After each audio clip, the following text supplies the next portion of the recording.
Skulle uheldet være ude af styringen her, den går ned. Man kan ikke komme i kontakt med det, og man oplever, at jamen det vil ikke reagere, som man gerne ønsker, det skal gøre. Så har vi den funktion inde i anlægget, der hedder nøddrift. Man finder den ved at pille den store låg af, at jeg lige har pillet af her. Og så har man nøddriften herover til det varme vand. Og for at få den til at fungere, så skal man lige have fat i en Torx 20 skruetrækker og lige løsne den lille metallæbe, der sidder. Og så kan man aktivere nøddrift. Og så giver det jo selvfølgelig noget varmt vand som nøddrift. Man laver, så man kan klare den, men ikke som under normale driftomstændigheder.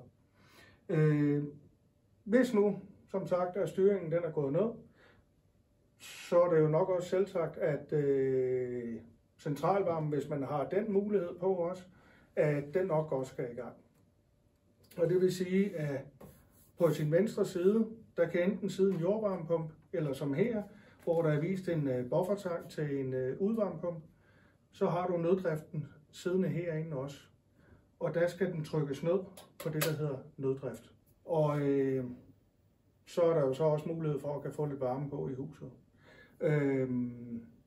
Hvis nu er uheldet det er ude, så skal man selvfølgelig sætte den i nøddrift, og så hurtigst muligt få kontaktet en servicepartner, sådan så man kan få anlægget serviceret og få det tilbage til normal drift.